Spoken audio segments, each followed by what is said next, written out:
सहज ही अपनी ओर हम चले वतन की ओर।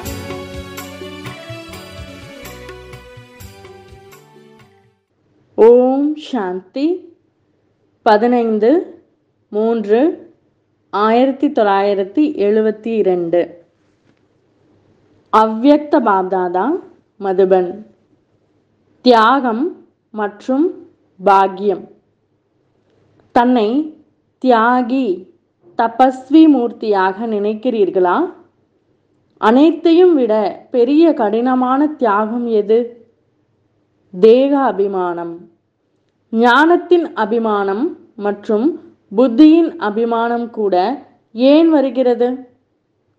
பழைய சம்ஸ்காரங்களின் தியாகத்தை கூட ஏன் செய்ய முடிவதில்லை? அதற்கான முக்கிய காரணம் தேக அபிமானம் ஆகும். தேக அபிமானத்தை விடுவது மிக பெரிய தியாகமாகும். இதைத்தான் ஒவ்வொரு நொடியிலும் தன்னைத்தானே சோதனை செய்ய வேண்டியதாக இருக்கிறது. மற்ற என்னென்ன ஸ்தூல தியாகங்கள் இருக்கின்றனவோ அவற்றை யாராவது ஒரு முறை தியாகம் செய்த பிறகு அதிலிருந்து விலகிவிடுகிறார்கள். ஆனால் இந்த தேக அபிமானத்தின் தியாகம் இருக்கிறதில்லையா, அதில் ஒவ்வொரு நொடியும் தேகத்தின் ஆதாரத்தை எடுத்துக்கொண்டே இருக்க வேண்டியதாக இருக்கிறது. ஆனால் இதில் இருந்து கொண்டே விலகியவராக ஆக வேண்டும். இந்த காரணத்தினால் ஒவ்வொரு வினாடியும் ஆத்மாவிற்கு உடலோடு ஆழமான சம்பந்தம் இருக்கும் காரணத்தினால் தேகத்தின் அபிமானமும் மிக ஆழமானதாக ஆகிவிட்டது. இப்பொழுது இதை அகற்றுவதற்காக கடின உழைப்பு செய்ய வேண்டியதாக இருக்கிறது. அனைத்து விதமான தியாகம் செய்திருக்கிறேனா என்று தன்னைத்தானே கேளுங்கள். ஏனென்றால் எவ்வளவு தியாகம் செய்வீர்களோ அவ்வளவே தற்சமயத்திலும் மற்றும் எதிர்காலத்திலும் கூட பாக்கியத்தையும் பிராப்தி செய்வீர்கள். சங்கமயுகத்தில் தியாகம் மட்டும் செய்ய வேண்டும் மற்றும் எதிர்காலத்தில் பாக்கியத்தை அடைய வேண்டும் என்று அப்படி நினைக்காதீர்கள். அந்த மாதிரி இல்லை. யார் எவ்வளவு தியாகம் செய்கிறாரோ மற்றும் எந்த நேரம் தியாகம் செய்கிறாரோ அதே நேரத்தில் எவ்வளவு தியாகம் செய்திருந்தாரோ அதன் பலனாக அவருக்கு பாக்கியம் அவசியம் பிராப்தியாகிறது. சங்கமயுகத்தில் தியாகத்தின் பாக்கியமாக பிரத்யக்ஷ ரூபத்தில் என்ன கிடைக்கின்றது என்று தெரிந்திருக்கிறீர்களா? உடனடி பாக்கியமாக என்ன கிடைக்கிறது? சத்தியுகத்திலோ ஜீவன் முக்தி பதவி கிடைக்கும். இப்பொழுது என்ன கிடைக்கிறது? உங்களுக்கு உங்களுடைய தியாகத்தின் பாக்கியம் கிடைக்கிறது. சங்கமயுகத்தில் தியாகத்தின் பாக்கியமாக பிரத்யக்ஷ ரூபத்தில் என்ன கிடைக்கிறது என்று தெரிந்திருக்கிறீர்களா? உடனடி பாக்கியமாக என்ன கிடைக்கிறது? சத்தியுகத்திலோ ஜீவன் முக்தி பதவி கிடைக்கும். இப்பொழுது என்ன கிடைக்கிறது? உங்களுக்கு உங்களுடைய தியாகத்தின் பாக்கியம் கிடைக்கிறது. சங்கமயுகத்தில் மிக பெரிய பாக்கியமாக சுயம் பாக்கியத்தை உருவாக்குபவர் பாபா தன்னுடையவர் ஆகிவிடுகிறார் என்ற இதுதான் கிடைக்கிறது. இது அனைத்தையும் விட பெரிய பாக்கியம் ஆனதில்லையா? சுயம் பகவான் தன்னுடையவர் ஆகிவிடுகிறார் என்ற இது சங்கம யுகத்தில் மட்டும்தான் பிராப்தியாகிறது. ஒருவேளை தியாகம் இல்லை என்றால் தந்தையும் தன்னுடையவர் இல்லை. தேகத்தின் உணர்வு இருக்கிறது என்றால் தந்தையின் நினைவு வருமா என்ன? எப்பொழுது தேக உணர்வை தியாகம் செய்கிறீர்களோ அப்பொழுதுதான் தந்தையின் நெருக்கமான சம்பந்தத்தின் அனுபவம் ஏற்படுகிறது. தேக உணர்வை தியாகம் செய்வதனால்தான் ஆத்ம அபிமானி ஆவதனால் முதல் பிராப்தியாக என்ன இருக்கிறது? நிரந்தரமாக தந்தையின் நினைவிலேயே இருந்து கொண்டு இருக்கிறீர்கள். அதாவது ஒவ்வொரு நொடியின் தியாகத்தினால் தந்தையின் அனைத்து சம்பந்தத்தை, அனைத்து சக்திகளை தன்னுடன் அனுபவம் செய்கிறீர்கள். அப்படியானால் இது அனைத்தையும் விட பெரிய பாக்கியம் இல்லையா? இது எதிர்காலத்தில் கிடைக்காது. எனவேதான் இந்த சகஜ ஞானம் மற்றும் சகஜ ராஜயோகம் எதிர்கால பலன் இல்லை, ஆனால் உடனடி பலன் கொடுக்கக்கூடியது. எதிர்காலமோ தற்சமயத்துடன் இணைக்கப்பட்டிருக்கிறது. ஆனால் அனைத்தையும் விட உயர்ந்த பாக்கியம் முழு கல்பத்திற்குள் வேறு எங்கும் பிராப்தியாவதில்லை. இந்த நேரம்தான் தியாகம் மற்றும் தபஸ்யா மூலமாக தந்தையின் துணையை ஒவ்வொரு நொடியும் அனுபவம் செய்கிறீர்கள். அதாவது தந்தையை அனைத்து சம்பந்தங்களினால் தன்னுடையவர் ஆக்கிவிடுகிறீர்கள். இந்த மாதிரி அவரை அழைத்ததில்லை. அழைத்ததோ வேறு ஒன்றாக இருந்தது. ஆனால் பிராப்தியாக என்ன கிடைத்துவிட்டது? எதை எண்ணத்திலும் கனவிலும் நினைக்கவில்லையோ அந்த பிராப்தி ஏற்பட்டு கொண்டிருக்கிறதில்லையா?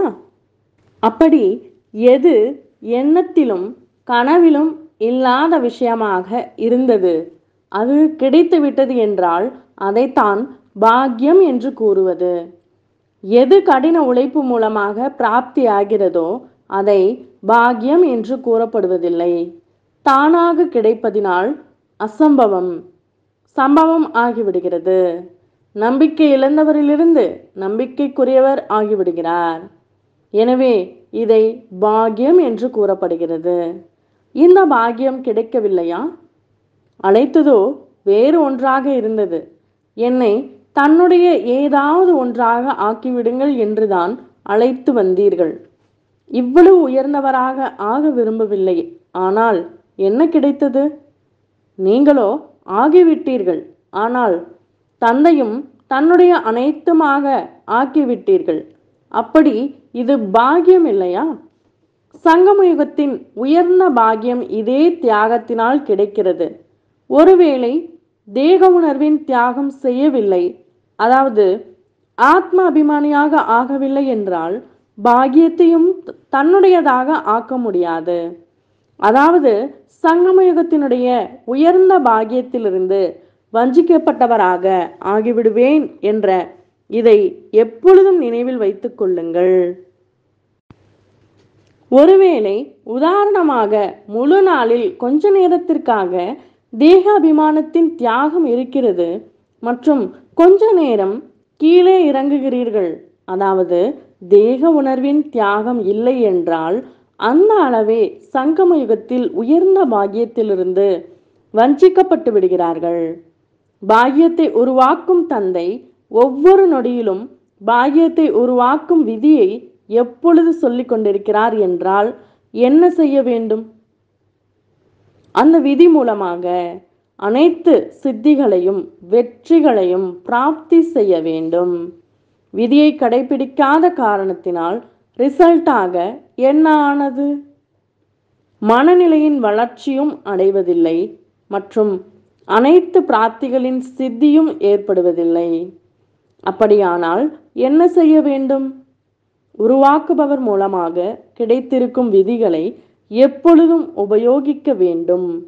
அதன் மூலம் வளர்ச்சியும் இருக்கும், வெற்றியும் கிடைக்கும். எனவே எண்ணத்தின் ரூபத்தில் வீணான எண்ணங்களை எவ்வளவு தியாகம் செய்திருக்கிறீர்கள் என்று சோதனை செய்யுங்கள். உள் உணர்வு எப்பொழுதும் சகோதரனுடையதாக இருக்க வேண்டும். அந்த உள்ளுணர்வை எவ்வளவு கடைபிடிக்கிறீர்கள்? மேலும் உடலில் இருந்து கொண்டே உடலில் இருப்பவரின் உணர்வை எவ்வளவு தியாகம் செய்திருக்கின்றேன்? நான் மைசூரை சேர்ந்தவன் என்று நினைக்கிறீர்களா? இன்றோ முக்கியமாக இவர்களோடு சந்திப்பதற்காக வந்திருக்கிறோம் இல்லையா? ஏனென்றால் இவ்வளவு தூரத்திலிருந்து கஷ்டப்பட்டு அன்போடு வந்திருக்கிறார்கள் என்றால் தந்தைக்கும் தூர தேசத்திலிருந்து வரவே வேண்டியதாக இருக்கிறது. அப்படியானால் குஷி ஏற்படுகிறது இல்லையா? இன்று முக்கியமாக தூர தேசத்திலிருந்து வரக்கூடியவர்களுக்காக தூர தேசத்திலிருந்து தந்தையும் வந்திருக்கிறார். அப்படி யார் மேலேயாவது அன்பு இருக்கிறது என்றால் அன்பிற்குரியவரின் அன்பில் தியாகம் செய்வது ஒரு பெரிய விஷயமே இல்லை. விகாரங்களின் அன்பில் வந்து தன்னுடைய உணர்வுகளையும் தியாகம் செய்தீர்கள் என்றால் தன்னுடைய உடலையும் தியாகம் செய்தீர்கள். குழந்தைகளின் அன்பில் தாய் உடலையும் தியாகம் செய்கிறார் இல்லையா? தேகதாரியின் சம்பந்தத்தில் அன்பில் தன்னுடைய கிரீடம், ஆசனம் மற்றும் தன்னுடைய உண்மையான சொரூபம் அனைத்தையும் விட்டு விட்டீர்கள் இல்லையா?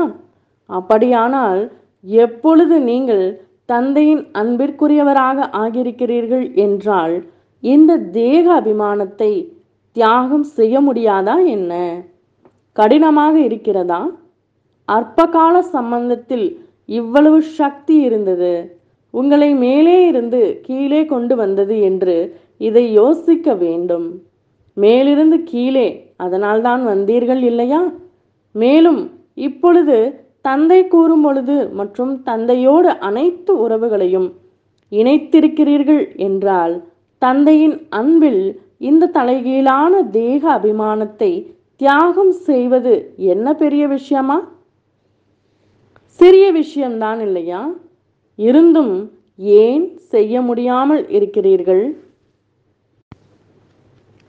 இதையோ ஒரு நொடியில் செய்துவிட வேண்டும். குழந்தை ஒருவேளை 1 மாதம் நோயுற்று இருக்கிறார். அவருடைய தாய் என்ற அற்ப கால சம்பந்தம் இருக்கிறது. உடலின் சம்பந்தமாக இருந்தாலும் தாய் 1 மாதத்திற்காக அனைத்தையும் தியாகம் செய்து விடுகிறார்.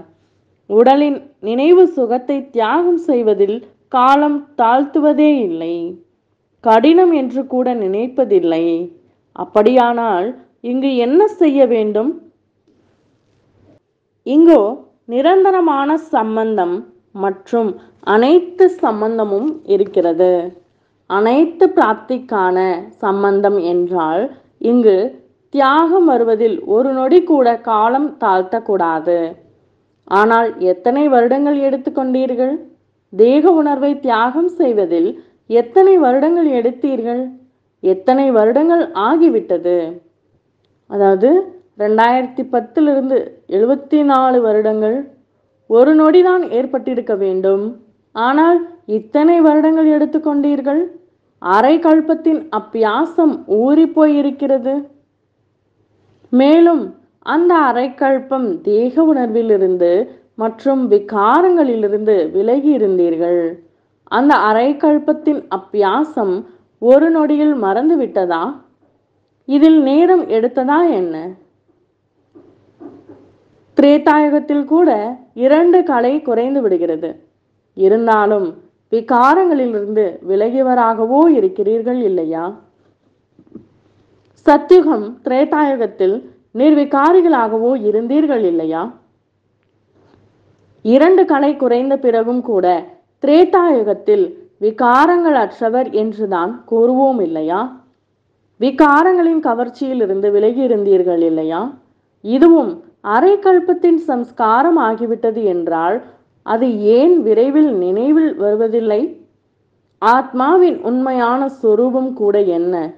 ஆத்மா உங்களுடைய உண்மையான சம்ஸ்காரம் மற்றும் குணம் எவை? எது தந்தையிடம் இருக்கிறதோ அதுவேதான் இல்லையா? தந்தையின் குணமாகிய ஞான கடல், சுகத்தின் கடல், அமைதியின் கடல் என்று அவர் கடலாக இருக்கிறார். ஆனால் நீங்கள் சொரூபமாகவோ இருக்கிறீர்கள். அப்படி ஆத்மாவின் உண்மையான குணமாக என்ன இருக்கிறதோ அந்த அமைதி சொரூபமானவராகவோ இருக்கிறீர்கள் இல்லையா? தீய சேர்க்கையின் பாதிப்பினால் மாற்றத்தில் வந்து விட்டீர்கள். ஆனால் உண்மையில் ஆத்மாவின் சொரூபத்தில் என்ன குணம் இருக்கிறதோ அதுவே தந்தைக்கு சமமானது இல்லையா? அது கூட ஏன் விரைவில் நினைவில் வரக்கூடாது? அந்த மாதிரி தன்னோடு பேசுங்கள். புரிந்ததா? அந்த மாதிரி தன்னோடு பேசி பேசி, அதாவது ஆன்மீக உரையாடல் செய்து செய்து ஆன்மீகத்தில் நிலைத்திருந்து விடுவீர்கள். துவாபர யுகத்தின் பழைய சம்ஸ்காரங்கள் இவை. எனவே இந்த மாதிரி நடந்துவிட்டது என்று அப்படி நினைக்காதீர்கள். இதற்கு பதிலாக ஆத்மா என்னுடைய ஆதி சம்ஸ்காரம் மற்றும் அனாதி சம்ஸ்காரம் எவை என்று அதை யோசியுங்கள். படைப்பின் தொடக்கத்தில் ஆத்மாக்கள் எப்பொழுது வந்தனவோ அப்பொழுது அவற்றின் சம்ஸ்காரம் என்னவாக இருந்தது? தெய்வீக சம்ஸ்காரம் இருந்ததில்லையா? அப்படி தொடக்கத்தில் ஆத்மாவின் சம்ஸ்காரம் மற்றும் குணம் எவையாக இருந்தன என்று இதை யோசியுங்கள். மத்திய காலத்தினுடையதை யோசிக்காதீர்கள். அனாதி மற்றும் ஆதி சம்ஸ்காரங்களை யோசித்தீர்கள் என்றால் என்னவாகும்? இடைக்காலத்து சம்ஸ்காரம் இடையிடையே வெளிப்படுகிறது இல்லையா? அவை தணிந்துவிடும் சொல்கிறார்கள் இல்லையா? இவருடைய நடத்தை மிகவும் மென்மையானது என்று. அப்படி இடைக்காலத்து சம்ஸ்காரம் அமைதியாகிவிடும் மற்றும் அனாதி மற்றும் ஆதி சம்ஸ்காரமாக என்ன இருக்கிறதோ அது பிரத்யக்ஷ ரூபத்தில் தென்படும். புரிந்ததா? எப்பொழுதும் அனாதி மற்றும் ஆதியை மட்டும் யோசியுங்கள். எப்படி எண்ணத்தை உருவாக்குவீர்களோ அப்படியே நினைவு இருக்கும். மேலும் எப்படி நினைவு இருக்குமோ அப்படி ஒவ்வொரு காரியத்திலும் சக்தி வரும். எனவே நினைவை எப்பொழுதும் உயர்ந்ததாக வையுங்கள். அப்படியானால் இப்பொழுது என்ன செய்வீர்கள்? ஒவ்வொரு வினாடியின் தியாகத்தினால் ஒவ்வொரு வினாடியின் பிராப்தியை செய்து கொண்டே செல்லுங்கள். ஏனென்றால் இந்த சங்கமயுகம்தான் பாக்கியத்தை பிராப்தி செய்வதற்கானது. இப்பொழுது என்ன பாக்கியத்தை உருவாக்குகிறீர்களோ அது உயர்ந்ததாக இருந்தாலும் அல்லது தாழ்ந்ததாக இருந்தாலும் அதை முழு கல்பத்திலும் அனுபவிக்க வேண்டியதாக இருக்கிறது. ஆனால் இந்த சங்கம யுகத்தில் மட்டும்தான் பாக்கியத்தை உருவாக்க முடியும். எவ்வளவு விரும்புகிறீர்களோ அவ்வளவு உருவாக்க முடியும். ஏனென்றால் பாக்கியத்தை உருவாக்கக்கூடிய தந்தையுடன் இருக்கிறார். பின்பு இந்த தந்தை உடன் இருக்க மாட்டார். மேலும் பிராப்தியும் இருக்காது. பிராப்தி செய்விப்பவரும் இப்பொழுது இருக்கிறார். மேலும் பிராப்தியும் இப்பொழுது இருக்க வேண்டும். இப்பொழுது இல்லையேல் எப்பொழுதும் இல்லை. இந்த ஸ்லோகனை நினைவில் வைத்துக் கொள்ளுங்கள். ஸ்லோகன் எழுதப்பட்டோ இருக்கிறது இல்லையா? இந்த ஸ்லோகன் எனக்காகத்தான் இருக்கிறது என்று அப்படி நினைக்கிறீர்களா? இப்பொழுது இல்லையேல் எப்பொழுதும் இல்லை என்ற நினைவு ஒருவேளை எப்பொழுதும் இருக்கிறது என்றால் பின்பு என்னவாகும்? என்ன செய்ய வேண்டுமோ இப்பொழுது செய்துவிட வேண்டும் என்று எப்பொழுது யோசிப்பார்? எனவே எப்பொழுதும் இந்த ஸ்லோகனை நினைவில் வைத்துக் கொள்ளுங்கள். தன்னுடைய நிலையை எப்பொழுதும் தியாகம் மற்றும் நிரந்தர பாக்கியசாலியாக ஆக்குவதற்காக சோதனையோ செய்ய வேண்டும். ஆனால் சோதனையில் கூட முக்கியமான சோதனையாக என்ன இருக்கிறது? அந்த சோதனை செய்வதனால் தானாகவே மாற்றம் வந்துவிடுகிறது. என்ன சோதனை செய்ய வேண்டும்?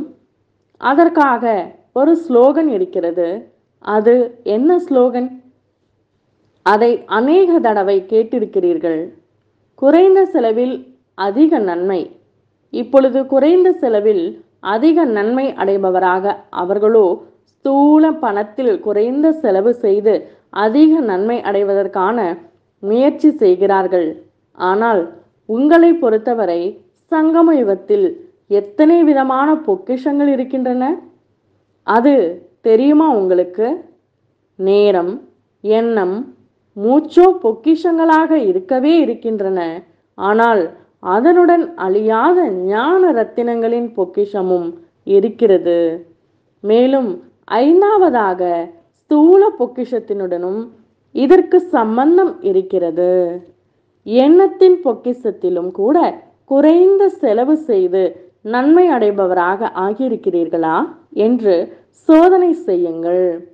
அதிக செலவு செய்யாதீர்கள். தன்னுடைய எண்ணத்தின் பொக்கிஷத்தை வீணாக இழக்கவில்லை என்றால் சக்திசாலியான மற்றும் உயர்ந்த எண்ணம் இருக்கும். உயர்ந்த எண்ணத்தின் மூலம் பிராப்தியும் உயர்ந்ததாக இருக்கும் இல்லையா? அதேபோல் சங்கமயுகத்தின் நேரத்தின் பொக்கிஷம் இருக்கிறது. இந்த சங்கமயுக நேரத்தை ஒருவேளை வீணாக செலவழிக்கவில்லை என்றால் என்னவாகும்? ஒவ்வொரு நொடியிலும் அநேக ஜென்மங்களின் வருமானத்திற்கான வழியை ஏற்படுத்த முடியும். எனவே இந்த நேரத்தை வீணாக இழக்கக்கூடாது. அதேபோல் மூச்சு, அதாவது ஒவ்வொரு மூச்சிலும் தந்தையின் நினைவு இருக்கட்டும். ஒருவேளை ஒரு மூச்சில் கூட தந்தையின் நினைவு இல்லை என்றால் அது வீணாக சென்றது என்று புரிந்து கொள்ளுங்கள். அப்படி மூச்சையும் வீணாக இழக்கக்கூடாது. அதேபோல் ஞானத்தின் பொக்கிஷத்திலும் ஒருவேளை பொக்கிஷத்தை பாதுகாக்க தெரியவில்லை என்றால், கிடைத்தது முடித்து விட்டோம் என்றால் அது வீணாக சென்றது. சிந்திக்கவில்லை இல்லையா? சிந்தித்த பிறகு அந்த பொக்கிஷத்திலிருந்து என்ன குஷி பிராப்தி ஆகிறதோ அந்த குஷியில் நிலைத்திருப்பதற்கான பயிற்சி செய்யவில்லை என்றால் வீணாக சென்று விட்டதில்லையா? எப்படி உணவு அருந்தினீர்கள், ஜீரணம் செய்வதற்கான சக்தி இல்லை என்றால் வீணாக சென்றதில்லையா? இதே விதமாக இந்த ஞான பொக்கிஷத்தை உங்களுக்காக மற்றும் மற்ற ஆத்மாக்களுக்காக தானம் செய்வதற்காக ஈடுபடுத்தவில்லை என்றால் வீணாக சென்றதில்லையா? அதேபோல் ஸ்தூல செல்வத்தையும் ஒருவேளை ஈஸ்வரிய காரியத்தில், ஒவ்வொரு ஆத்மாவின் நன்மைக்கான காரியத்தில் மற்றும் தன்னுடைய முன்னேற்றத்திற்கான காரியத்தில் ஈடுபடுத்தாமல் வேறு ஏதோ ஸ்தூல காரியத்தில் ஈடுபடுத்தினீர்கள் என்றால் வீணாக சென்றதில்லையா? ஏனென்றால் ஒருவேளை ஈஸ்வரிய காரியத்தில் ஈடுபடுத்தினீர்கள் என்றால் அந்த ஸ்தூல செல்வம் ஒன்றுக்கு லட்சக்கணக்கான மடங்காகி பிராப்தி ஆகிறது.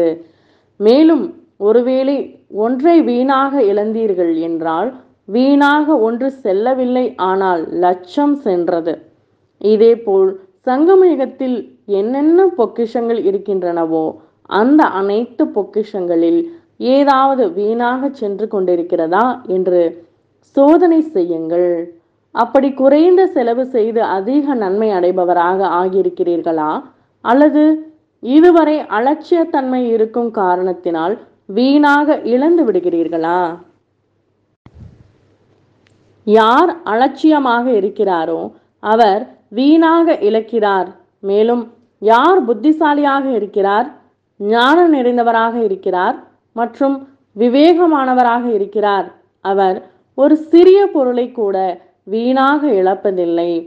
அந்த மாதிரியானவரை தான் குறைந்த செலவு செய்து அதிக நன்மை பெறுபவர் என்று கூறப்படுவது. அந்த மாதிரி நீங்கள் இருக்கிறீர்களா? எப்படி சாகார பாபா குறைந்த செலவு செய்து அதிக நன்மை அடைபவராக செய்து காண்பித்தார். அப்படியானால் தந்தையை பின்பற்றி நடக்க வேண்டாமா என்ன? என்ன ஒரு ஸ்தூல செல்வம், ஒருவேளை ஸ்தூல செல்வம் இல்லை என்றால் யார் யக்ஞ நிவாசியாக வசிப்பவராக இருக்கிறாரோ அவரை பொறுத்தளவில் இந்த ஸ்தூல யஜ்ஞத்தின் ஒவ்வொரு பொருளும் ஸ்தூல செல்வத்திற்கு சமமானது. ஒருவேளை யஜ்ஞத்தின் ஏதாவது ஒரு பொருளை வீணாக இழக்கிறார் என்றால் கூட குறைந்த செலவு செய்து அதிக நன்மை அடைபவர் என்று சொல்ல முடியாது. எப்படி குடும்பத்தில் இருப்பவர்கள் ஸ்தூல செல்வத்தினால் தன்னுடைய பதவியை உயர்ந்ததாக ஆக்க முடியும், அதேபோல் யஜ்ஞ நிவாசி வசிப்பவர் கூட ஒருவேளை யஜ்ஞத்தின் ஸ்தூல பொருட்களை குறைந்த செலவு செய்து அதிக நன்மை அடைபவராகி தனக்காக மற்றும் மற்றவர்களுக்காக உபயோகிக்கிறார் என்றால் இதற்கும் இந்த கணக்குப்படி எதிர்காலத்தில் மிக உயர்ந்த பதவி அடைகிறார்.